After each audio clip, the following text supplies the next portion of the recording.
Hi everyone, welcome to all. I hope you are doing well. So everyone, आज हम start करने जा रहे हैं सेकंड क्लास कॉर्डेटा फाइलम की, जो है एम्फीबियंस। हमने लास्ट वीडियो में पढ़ लिया था कॉर्डेटा के कैरेक्टर्स को, और जो कॉर्डेटा है वो 3 सब फाइलम में डिवाइड है, उनको हमने देख लिया था, और कुछ मेन कैरेक्टरिस्टिक्स कॉर्डेटा के देखे और इनकी 5 क्लासेस के बारे में जाना, जिनके बारे में हमें अब पढ़ना है। एक क्लास को हमने डिस्कस कर लिया था पाइसेस को, यानी मछलियों के बारे में हमने पढ़ लिया था। आज हम शुरू करने वाले हैं एम्फीबियंस सेकंड क्लास को, जो कॉर्डेटा फाइलम के अंदर आती है। चलिए, एम्फीबियन। अब हमने इससे पहले पढ़ा पाइसेस। तो देखिए, मैं यहाँ पर आपको बताऊं तो हर एक चीज से पहले हर किसी में देखा गया कि किसी में कुछ प्रेजेंट था, किसी में कुछ अब्सेंट था। तो प्रेजेंट अब्सेंट का यहाँ पर खेल चला आ रहा है। किसी में कुछ, जैसे किसी में कुछ डेवलप हो गया, उससे नेक्स्ट वाले में कुछ डेवलप हो गया। तो इससे पहले हमने पढ़ी पाइसेस, यानी मछलियों वाली क्लास पढ़ी। उसके बाद आता है एम्फीबियंस। एम्फीबियंस वो एनिमल जो पानी में भी रह सकते हैं और धरती पर भी रह सकते हैं। ठीक है, तो इनकी 2 है फॉर्म रहने की, पानी पर भी रहने वाली और धरती पर भी रहने वाले एम्फीबियंस। क्या आपने सोचा है ये एम्फीबियंस एकदम डायरेक्टली कैसे सेकंड क्लास एम्फीबियंस आ गई हैं? तो देखिए, इनका एम्फीबियंस का जो ओरिजिन है ना, इन मछलियों से ही हुआ है। किससे हुआ है? ये मछलियां ही रेस्पॉन्सिबल है क्या होने में, एम्फीबियंस के। कैसे? देखिए, कहते हैं कि एक बार मछलियों में कंपटीशन हुआ। क्या हुआ? मछलियों में कंपटीशन हुआ। तो क्या हुआ? मछलियों में जब कंपटीशन हो रहा था, कुछ मछलियां, जब उनमें कंपटीशन हो रहा था, कंपटीशन क्या था कि देखते हैं कौन मछलियां इस पानी से बाहर जाके थोड़ी सी दूर पर ही दूसरा एक और क्या था, पॉन्ड था। मान लीजिए एक पॉन्ड है, उसमें कुछ मछलियां थी और कुछ दूरी पर एक पॉन्ड और है, थोड़ा सा दूरी पर, लेकिन मछलियों के लिए वो काफी बड़ा स्पेस था दूसरे पॉन्ड तक जाने के लिए। तो मछलियों में कंपटीशन हुआ, देखते हैं इस पॉन्ड से निकल के हम कितनी देर में कौन कौन मछलियां जा पाती है, दूसरे पॉन्ड के अंदर जा पाती है। तो मछलियों में कंपटीशन हो गया चालू। कुछ मछलियां ऐसी थी जिन्होंने 1-2 छपाकी मारी, वे वहीं के वहीं ढेर हो गई, मतलब वहीं के वहीं पानी में रह गई, उनमें हिम्मत नहीं रही आगे जाने के लिए। फिर उसके बाद कुछ और मछलियां जिन्होंने हिम्मत नहीं हारी, वे बेचारी बढ़ती गई। अब पता है आपको, मछलियां पानी से बाहर है, सबको पता है मछलियां पानी से बाहर निकल जाएगी तो मर जाएगी। मछलियों के पास ना एक पाउच होता है, पाउच जैसा स्ट्रक्चर। मान लीजिए ये मछली का स्ट्रक्चर है ऐसे। इन मछलियों के पास ना, यहाँ पर ना इनके गिल्स के थ्रू अपना सांस लेते हैं ना, तो इन मछलियों के पास होते हैं पाउच जैसे स्ट्रक्चर होते हैं, पाउच होते हैं, एक गड्ढा सा होता है इन मछलियों के पास। उस पाउच वाले स्ट्रक्चर में, उस गड्ढे नुमा स्ट्रक्चर में मछलियों ने पानी भर लिया। क्या भर लिया? पानी भर लिया। इस पाउच के अंदर जब इन्होंने पानी भर लिया, इस पानी भरे हुए, तो पानी तो इनके साथ था ना, इस पानी के जरिए ही ये दूसरे पॉन्ड तक पहुंच गई। कुछ मछलियां ऐसी थी जो थोड़ी सी देर में ही हार मान गई। वे कहा कि भैया हमसे तो अब आगे नहीं बढ़ा जाएगा, हम तो अपने यहीं पे इसी इन्वायरमेंट में खुश है, हमें ना होना एडवांस वगैरह। तो कुछ मछलियां वहीं पर रह गई। कुछ मछलियों ने कहा नहीं भाई, हम तो एडवांस होएंगे, हम देखेंगे कि भाई जल से बाहर का भी जीवन कैसा है, जाना तो हमें दूसरे पॉन्ड में ही है, थोड़ा सा रास्ता हम डिफिकल्ट तय कर लेंगे आज। तो ये मछलियां बढ़ती चली गई, मतलब इन मछलियों में जो बाकी मछलियां थी और उनमें कॉम्पिटिशन चलता रहा अपना। तो कुछ मछलियां उसी में रहेगी, कुछ मछलियां पानी से बाहर निकलते ही सार मर गई, तो उनमें हिम्मत नहीं रही। कुछ मछलियां ऐसी थी जो एडवांस मछलियां ही एम्फीबियंस में आ गई। तो ये मछलियां वो पानी में भी रह सकती थी और किस में रह सकती थी, अर्थ पर भी रह सकती थी। तो कुछ मछलियों ने अपना हिम्मत बना के रखी, वे अपना कुछ रास्ता बीच में ऐसा था जो बिना पानी वाला रोड नुमा, उनके लिए एक पॉन्ड से दूसरे पॉन्ड में जाना था उनको। तो कुछ एरिया ऐसा था बिना पानी वाला, तो उस बिना पानी वाले एरिया को पार करके जो मछलियां दूसरे पॉन्ड में पहुंच गई, वे मछलियां बन गई एडवांस, क्योंकि उन्होंने बिना पानी वाला एरिया भी सहन कर लिया। किसके जरिए? इनके अंदर जो पाउच है, जो पानी भरा था, ये अपनी हिम्मत के साथ बढ़ती रही, कुछ मछलियां वहीं पर रह गई। तो ये जो मछलियां दूसरे पॉन्ड में गई थी, अब इन मछलियों में ओरिजिन हो गया, बिना पानी के भी ये अर्थ पर रह सकती थी। इन्हीं मछलियों से एडवांस, इन्हीं मछलियों से ओरिजिन हुआ किसका? इन एम्फीबियंस का, इन उभयचरी का। तो इन्हीं मछलियों से किसका हुआ?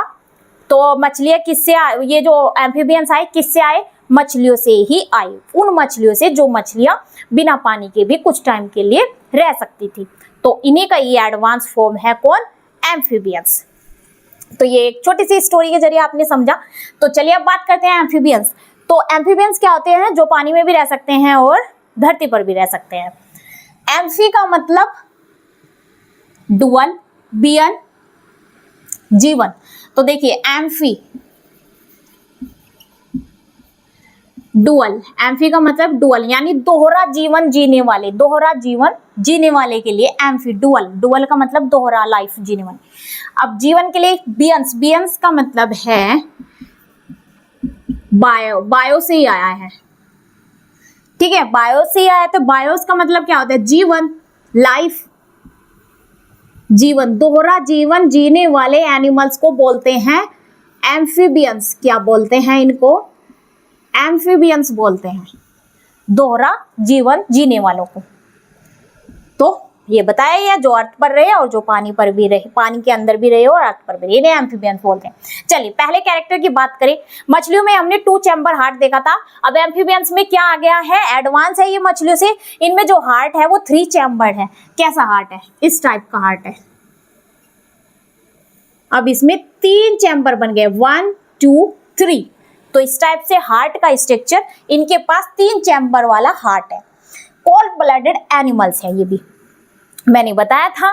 कोल्ड ब्लडेड एनिमल्स वे जो बाहरी इन्वायरमेंट के साथ अपने बॉडी के टेम्परेचर, अपने ब्लड के टेम्परेचर को चेंज कर पाए, उन एनिमल्स को कहते हैं कोल्ड ब्लडेड। एक ऐसे ही वार्म ब्लडेड होते हैं जिनमें से हम आते हैं और पक्षी आते हैं। वार्म ब्लडेड एनिमल्स वे जो बाहर के एनवायरनमेंट के साथ अपने टेम्परेचर को चेंज नहीं कर पाते।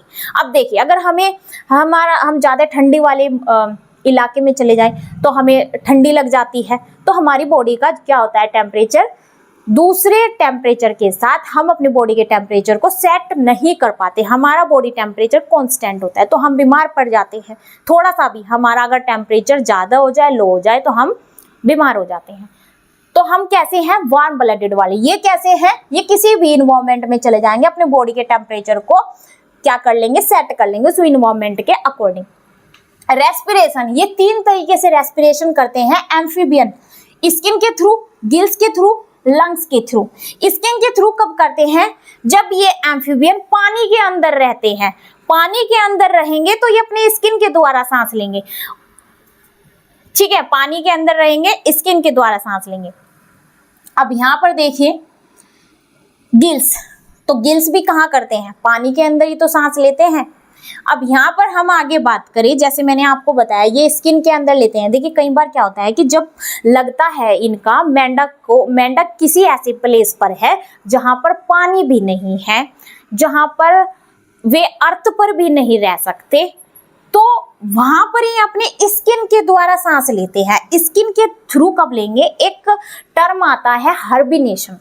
हर्बिनेशन वो टर्म है जहां पर ये मेंढक जिंदा तो रहते हैं, लेकिन उस सिचुएशन में ये नीचे मॉइस्चर वाली, यानी वहां पे ज्यादा गर्मी भी नहीं होती है और ज्यादा पानी वाला एरिया भी नहीं होता है, तो वहां पर ये अपनी स्किन के थ्रू सांस लेते हैं। वहां पर ये महीनों तक रहते हैं। तो महीनों तक आपने देखा होगा सर्दियों में छिपकली नहीं दिखाई देती है, तो छिपकलियां भी क्या होती है? सांस लेती है, तब अपनी स्किन के थ्रू सांस ही लेंगी। वे कुछ टाइम के लिए सुसुप्त हो जाती है, जिंदा रहती है लेकिन बस सांस अपनी स्किन के द्वारा लेती है। तो मेंढक के लिए भी वो सिचुएशन जहां पर पानी नहीं है और अर्थ पर भी नहीं रह सकते, तब ये कैसे सांस लेंगे, अपनी स्किन के द्वारा सांस लेंगे, तो वो उनका पीरियड होता है हाइबरनेशन।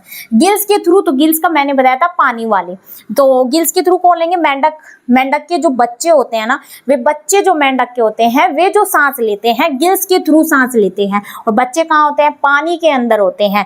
तो पानी जो भी है टैडपोल, मेंढक का जो बच्चे वाली फॉर्म होती है उसको क्या बोलते हैं, टैडपोल बोलते हैं। तो जो टैडपोल, मेंढक का जो बच्चा टैडपोल फॉर्म में है, तभी अपने गिल्स के द्वारा सांस लेंगे। स्किन का मैंने बता ही दिया है कब लेंगे, जब ये कुछ महीनों तक पानी के अंदर ही, पूरा प्योर पानी में नहीं रहते, पानी जैसा एरिया होता है, मॉइस्चर, ठीक है, एरिया होगा, अर्थ मतलब उस पे डायरेक्ट अर्थ भी नहीं होगी और पूरा पानी से थल जल भी नहीं होगा, तो वहां पर ये अपनी स्किन के द्वारा सांस लेंगे।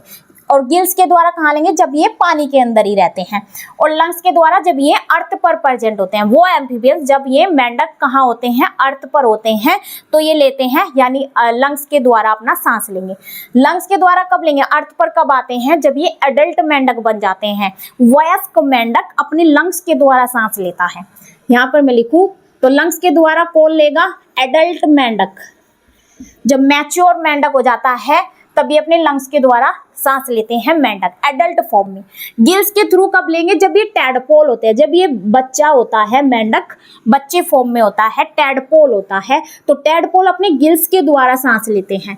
कैसे रेस्पिरेशन करते हैं, गिल्स के थ्रू। और स्किन में मैंने बताया है, जब ये इनके अकॉर्डिंग इन्वायरमेंट नहीं होता है तो ये बहुत टाइम के लिए अपनी स्किन के द्वारा ही सांस लेते हैं। किसी ऐसे प्लेस पर रहते हैं, जिंदा तो रहते, कोई हलचल नहीं होती इनमें, ठीक है, तो ये तब अपनी स्किन के द्वारा सांस लेते हैं। आगे बात करें, सेक्स ऑर्गन इनमें सेपरेट होता है, मेल अलग होता है, फीमेल अलग होता है। कुछ एग्जाम्पल हम यहाँ पर देखेंगे इनके एम्फीबियन के, फ्रॉग, सैलामेंड्रा, हाइला, टैडपोल। तो ये कुछ जाने माने एग्जाम्पल हैं एम्फीबियन। ये सब क्या है, मेंढक है। फ्रॉग भी, राना टिग्रीना, सैलामेंड्रा, हाइला, टैडपोल्स। तो ये हमने कुछ एम्फीबियंस के कैरेक्टरिस्टिक्स देखे और इनके एग्जाम्पल देखे। चलिए अब आगे बात करेंगे हम नेक्स्ट रेप्टाइल्स के। चलिए अब डिस्कस करते हैं 3rd नंबर की क्लास, रेप्टाइल्स को, यानी सरीसृप। रेप्टाइल्स वो एनिमल जो रेंग कर चलते हैं। ये सब कहाँ प्रेजेंट होंगे, अर्थ पर प्रेजेंट होंगे, यानी धरती पर रहने वाले एनिमल्स जो रेंग कर चलते हैं, जैसे स्नेक, छिपकली, एलिगेटर्स। तो ये सब क्या है, रेंग कर चलने वाले हैं। ये उड़ते थोड़े हैं, कुछ होते हैं एक्सेप्शन है, जैसे मछलियां थी उड़ने वाली, लेकिन ये थोड़ी है कि ये उड़ के बहुत किलोमीटर की दूरी तय कर लेंगी, नहीं, उड़ती हैं और फिर नीचे अपना अर्थ पर आ जाएंगी। चलिए बात करेंगे हम सबसे पहले कैसे होते हैं ये animal, reptiles. Creep and crawl, यानी रेंग कर चलने वाले। 3 चैम्बर हार्ट है। अभी आपने देखा पाइसेस में 2 चैम्बर हार्ट था, इनमें 3 चैम्बर हार्ट है, और एम्फीबियन में भी कैसा था, 3 चैम्बर हार्ट था। हार्ट कैसा है इसका, इनका जो हार्ट हम देख रहे हैं सभी का कैसा है, वेंट्रल साइड वाला है, आगे की तरफ इनका हार्ट होगा। कोल्ड ब्लडेड एनिमल है ये भी, सेम से एम्फीबियन जैसे ही इनके दिख रहे हैं सारे कैरेक्टर, कुछ 1-2 है डिफरेंट, जैसे क्रीप एंड क्रोल करने वाले हैं। सेक्स ऑर्गन इनमें भी सेपरेट है, मेल अलग हो गए, फीमेल इनमें अलग हो गए। इनमें जो फर्टिलाइजेशन होता है वो इंटरनल फर्टिलाइजेशन होता है, यानी जो मेल एनिमल है और फीमेल एनिमल, इनमें सेक्स ऑर्गन दोनों अलग अलग है। फीमेल की बॉडी में अंदर जो फर्टिलाइजेशन होता है वो इंटरनल फर्टिलाइजेशन होता है फीमेल की बॉडी में, उसे बोलते हैं इंटरनल फर्टिलाइजेशन। अब एग्जांपल देखिए, टर्टल, गार्डन लिजार्ड, वो मछली, वो छिपकली, गार्डन लिजार्ड यानी छिपकली की बात हो रही है यहाँ पर, जो गार्डन में रहने वाली होती है, जो गार्डन में है वही घरों में भी रहती है। किंग कोबरा, और भी स्नेक की, सांप की और भी स्पीसीज है यहाँ पर, for example king cobra. Crocodile यानी मगरमच्छ। अब देखिए इसमें ना मगरमच्छ, रेप्टाइल्स में मगरमच्छ एक एक्सेप्शन है, क्यों, क्योंकि इसके पास जो हार्ट है, हार्ट के पास 4 चैम्बर मिलेंगे, जैसे हमारे पास, हम ह्यूमंस के पास जो हार्ट है वो 4 चैम्बर है, सेम ऐसे ही क्रोकोडाइल रेप्टाइल्स में एक एक्सेप्शन है, इसके पास 4 चैम्बर हार्ट होता है। कैसा हार्ट है, 4 चैम्बर।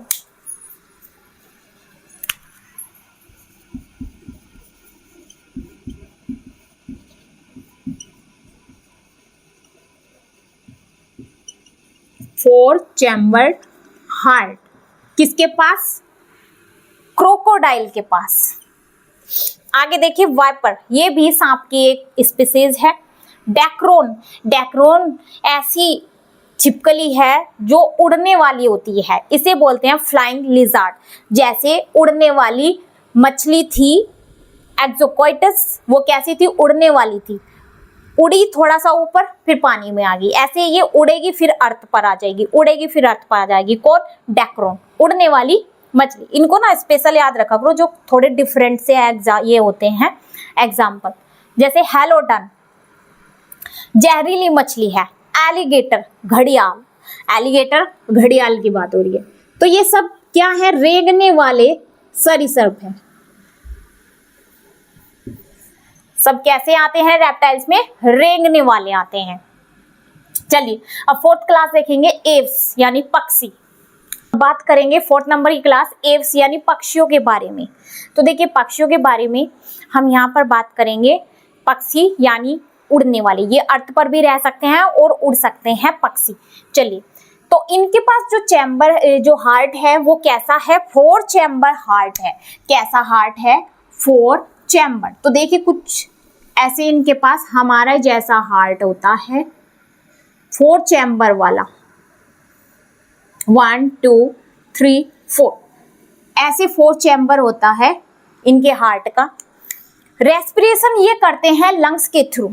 ये कैसे करेंगे? अपने लंग्स के थ्रू रेस्पिरेशन करते हैं। 4 चैम्बर हार्ट होता है। एक्सक्रीशन अपने किडनी के थ्रू करते हैं, जैसे हम लोग एक्सक्रीशन अपनी किडनी द्वारा करते हैं, ऐसे ही ये एक्सक्रीशन किडनी द्वारा करते हैं। वार्म ब्लडेड एनिमल है। वार्म ब्लडेड एनिमल मैंने बताया था, वो एनिमल जिनका बॉडी टेम्परेचर कांस्टेंट होता है, ये इन्वायरमेंट के साथ अपने बॉडी के टेम्परेचर को चेंज नहीं करते, इसलिए इन्हें बोलते हैं होम्योथर्मस। वार्म ब्लडेड वालों को क्या बोलते हैं? होम्योथर्मस। और इनको क्या बोला था? कोल्ड ब्लडेड वालों को पोइकिलोथर्मस। पोइकिलोथर्मस कोल्ड ब्लडेड वाला, और जो वार्म ब्लडेड वाले हैं इन्हें बोलते हैं होम्योथर्मस। कांस्टेंट होता है बॉडी का टेम्परेचर, फिक्स होता है, चेंज नहीं होता इन्वायरमेंट के साथ। इनके पास, पक्षियों के पास क्या होते हैं? फीदर होते हैं। अभी तक हमने देखा इनके पास ये थे। तो इनके जो 4 लिम्स होते हैं ना, वे पंख में यानी विंग्स में चेंज हो जाते हैं इनके लिम्ब। तो हमें इनके पैर कितने दिखाई देते हैं? 2 लेग्स दिखाई देती है पक्षियों की। तो इनके जो 2 एक्स्ट्रा जो लेग होने चाहिए वे किस में चेंज हो जाते हैं? विंग्स में। तो विंग्स यानी इनके पास फीदर होते हैं, इनके पास पंख होते हैं। इन पंख के, अब देखिए पक्षी उड़ क्यों पाते हैं? इनके पास जो हड्डी होती है ना, वो खोखली होती है, अंदर से हड्डी खोखली होगी, उसमें हवा भरेगी, हवा भरने से वे उड़ पाएंगे। तो पक्षियों के पास जो हड्डी होती है वो खोखली होती है। तो वो कौन सी हड्डी है पक्षियों में जो उन्हें उड़ने में हेल्प करती है? उस हड्डी का नाम होता है न्यूमैटिक। क्या नाम है बोन का? Pneumatic bone. पी साइलेंट रहता है। न्यूमैटिक बोन, ये न्यूमैटिक बोन इन पक्षियों को उड़ने में हेल्प करती है।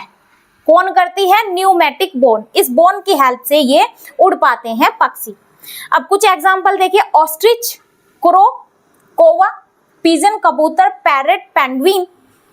पेंगुइन आपने देखा होगा, समुद्र वाले इलाके होते हैं, वहां पर पेंगुइन होती है, बहुत बड़ी सी काली सी चोंच, बहुत भारी शरीर वाली पेंगुइन होती है। ज्यादा नहीं उड़ पाती है, हल्के फुल्के पक्षियों की तरह, लेकिन उड़ती है ये पेंगुइन भी। उड़ेंगी फिर गिर जाएंगे, उड़ेंगे गिर जाएंगे, उड़ती है, लेकिन ये भी पक्षियों में आती है। और भी जैसे स्पैरो हो गया, जो उड़ने वाले पक्षी, सभी किस में आते हैं? इस एव्स क्लास में आते हैं। ये इनके कुछ हमने जर्नल कैरेक्टर्स देखे। चल अब लास्ट क्लास हम मैमल्स को देखेंगे, यानी स्तनधारियों को देखेंगे। स्तनधारी में कुछ एक्सेप्शन भी है, जो मछलियां होती है, जैसे मैं बात करूं ब्लू व्हेल मछली है ना, तो ब्लू व्हेल मछली है, आनी चाहिए मछलियों में, लेकिन इसमें क्यों रखी गई है? क्योंकि जो ब्लू व्हेल मछली है ना, हमारी तरह ये भी अंडे नहीं देती है मछली ब्लू व्हेल, ये अपने ही जैसी दिखने वाली छोटे बेबी मछली को जन्म देती है। तो चलिए मैमल्स के बारे में करते हैं। अब हम लास्ट कोर्डेटा फाइलम की क्लास पढ़ने वाले हैं, जिसका नाम है मैमल्स यानी स्तनधारी। जो ये मैमल्स होते हैं स्तनधारी, मैंने अभी बताया था थोड़ी देर पहले, ये क्या करते हैं, जो मैमल्स होते हैं, मैमल्स अपने ही जैसे दिखने वाले बच्चे, मतलब अपने ही जैसे यंग वंस को पैदा करते हैं। तो आपने देखा ही है, गाय हुई, भैंस हुई, बकरी हुई, हम ह्यूमंस हुए, हम अंडे नहीं देते हैं, हम क्या करते हैं, हम बच्चे पैदा करते हैं। तो क्या होंगे हम सब? स्तनधारी। दूसरा हम कह सकते हैं एक लाइन में, वो एनिमल जो अपने बच्चों को दूध पिलाए, उन सभी को क्या बोलते हैं? मैमल्स बोलते हैं। तो हम दूध पिलाए तो हमारे पास ऐसा क्या होता है, हमारे पास मेमरी ग्लैंड प्रेजेंट होती है जहां से मिल्क प्रोड्यूस होता है। तो इस वजह से मैमल्स यानी स्तनधारी बोला गया है, जो एनिमल अपने बच्चों को दूध पिलाए। चलिए पहला कैरेक्टर देखते हैं स्तनधारी का, प्रेजेंट मेमरी ग्लैंड। ये मेमरी ग्लैंड मिल्क प्रोड्यूस करती है, तो स्तनधारियों में सब में ये मेमरी ग्लैंड प्रेजेंट होगी। नेक्स्ट, वार्म ब्लडेड होते हैं जिनका बॉडी टेम्परेचर कांस्टेंट होता है। 4 चैम्बर हार्ट होता है, रेस्पिरेशन लंग्स के थ्रू करते हैं, ठीक है। और जो एक्सक्रीशन है वो किडनी के द्वारा करेंगे, यानी वक्र के द्वारा अपना रेस्पिरेशन करते हैं। लंग्स यहाँ पर बात हो रही है, ठीक है, फेफड़ों की बात हो रही है, यानी फेफड़ों के द्वारा क्या करते हैं? श्वसन करते हैं और अपने वक्र के द्वारा अपना यूरिन पास करते हैं। एक्सक्रीशन किडनी द्वारा करते हैं मैमल्स, और रेस्पिरेशन लंग्स के द्वारा करते हैं। हेयर्स होते हैं बॉडी पर प्रेजेंट। हमारा ओरिजिन किससे हुआ? मंकी से। कहते हैं ना कि हम ह्यूमंस किससे ओरिजिनेट हुए? मंकी से। तो मंकी के ऊपर बाल, हेयर्स प्रेजेंट होते हैं। हम ह्यूमंस के हैंड पर, लेग्स पर क्या प्रेजेंट होते हैं? हेयर्स प्रेजेंट होते हैं। तो ये मैमल्स का एक खास कैरेक्टर ये भी है कि बॉडी पर प्रेजेंट होते हैं हेयर्स। ईयर पिन्ना भी प्रेजेंट होता है। जितने भी आपने देखा है मैमल्स, जैसे गाय, भैंस, बकरी, हम ह्यूमंस है, तो हमारे पास ये जो बाहर वाला कान का जो हिस्सा होता है, इसको ही बोलते हैं पिन्ना। पिन्ना भी प्रेजेंट होता है और बॉडी पर बाल होते हैं। तो ये कुछ हमने जनरल कैरेक्टर देखी, विशेषताएं देखी एक मैमल्स होने की। अब देखिए मैमल्स की 3 सब क्लास होती है। इनको देखिए, ये 3 सब क्लास क्यों बनाई गई? क्योंकि मैमल्स इतने सारे होते हैं कि इनको अलग अलग कैटेगराइज किया गया क्लासेस में। तो पहली सब क्लास देखिए, प्रोथेरिया। प्रोटोथेरिया क्या है? पहली क्लास इसकी प्रोटोथेरिया। मेटाथेरिया थर्ड है, यूथेरिया। अब देखिए इसको प्रोटोथेरिया, जो प्रोटोथेरिया क्लास है, इसमें क्या, कौन से मैमल्स आते हैं? वे मैमल्स आते हैं जो एग लेइंग मैमल्स होते हैं। वो मैमल्स जो अंडे देते हैं, अंडे देंगे, फिर उन अंडों से बच्चे बाहर आते हैं। तो वे किस में रखे गए हैं? प्रोटोथेरिया के अंदर। Egg laying mammals, egg laying mammals, अंडे देने वाले स्तनधारी। अब अंडे देंगे, अंडे से फिर बच्चा बाहर आएगा। एग्जाम्पल, इकाइडन्स। जो इकाइडन्स है ये मैमल्स है, लेकिन अंडे देते हैं, अंडे से बच्चे बाहर आते हैं। मेटाथेरिया वो एनिमल्स, वो मैमल्स जिनके पास पाउच होता है। मेटाथेरिया वो मैमल्स, वो स्तनधारी जिनके पास पाउच होता है। तो वो मैमल्स जिनके पास क्या होता है? पाउच होता है। और इसके अंदर एक ही एनिमल आता है, कंगारू। कौन सा मैमल आता है? Kangaroo. Pouch mammal, present pouch.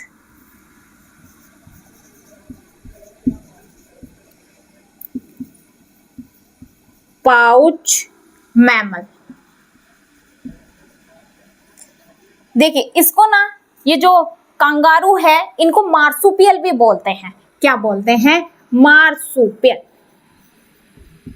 Marsupial उन्हें बोलते हैं, उन मैमल्स को बोलते हैं जिनके पास एक थैली होती है। ये क्या करते हैं? इनके जो बच्चा होता है इनका प्री मैच्योर होता है, तो जब तक वो बच्चा मैच्योर नहीं हो जाए, बाहर के इन्वायरमेंट के साथ अपने आप को एडजस्ट नहीं कर पाता, तब तक ये अपने प्री मैच्योर बच्चे को इस पाउच में रखते हैं। कौन? कंगारू। एग्जाम्पल कौन है इसका? कंगारू। कंगारू के पास एक थैली होती है जिसको पाउच बोलते हैं, उस पाउच में ये अपने प्री मैच्योर बेबी को रखते हैं बाहर के एनवायरनमेंट में, जब तक वो अपने आप को एडजस्ट न कर पाए। इस थैली के अंदर रहता है इनका बच्चा कंगारू का। इन्हें मार्सुपियल बोलते हैं। क्या बोलते हैं? मार्सुपियल। उन्हें बोलते हैं जिनके पास ये पाउच होता है। अब देखिए यूथेरिया, एक क्लास है यूथेरिया। इसके अंदर एडवांस टाइप के मैमल्स आते हैं, जिनमें से हम हैं सबसे पहले ह्यूमंस। तो इनके पास एडवांस क्यों बोला? क्योंकि इनके पास एक पूरा एक झिल्ली होती है, प्लेसेंटल झिल्ली होती है। ठीक है, वो झिल्ली के अंदर फिर एक छोटा बेबी ग्रो करता है। किसके अंदर? एक प्लेसेंटा झिल्ली के अंदर, प्लेसेंटल मेम्ब्रेन।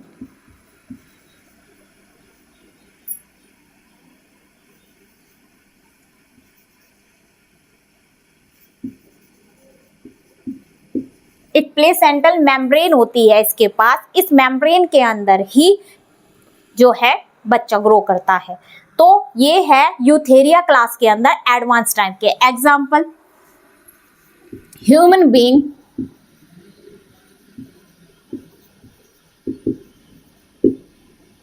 काउ, गोट, ब्लू व्हेल। जो ब्लू व्हेल मछली है ना, ये लार्जेस्ट मैमल है। अगर एग्जाम में क्वेश्चन आए लार्जेस्ट मैमल कौन है, तो ब्लू व्हेल ये लार्जेस्ट मैमल है। कहने को ये क्या है? फिश है। लार्जेस्ट मैमल में आती है ब्लू व्हेल, लार्जेस्ट मैमल। इसके बाद जो स्मॉलेस्ट मैमल में आता है वो है बैट। कौन? बैट, चमगादड़।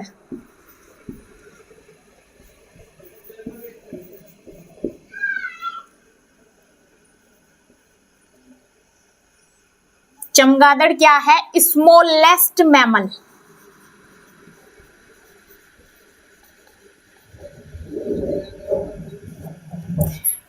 इसके अलावा मैं और बात करूं, जैसे रैट हो गया, चूहे, किस में आएंगे? यूथेरिया क्लास के अंदर ही आते हैं।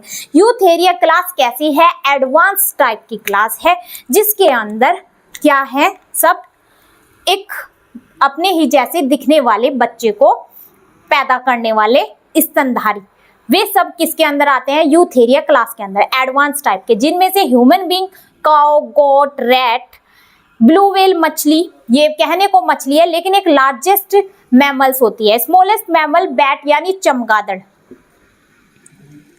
इंपॉर्टेंट,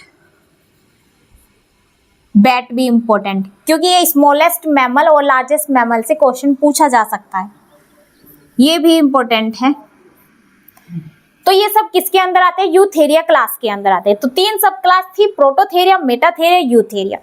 प्रोटोथेरिया के अंदर जो एग लेइंग मैमल्स हैं, अंडे देते हैं, फिर उससे बच्चा निकलता है, उनके जैसा इकाइडेंस, जैसे स्कोलियोडेंस भी होता है एक यहाँ पे।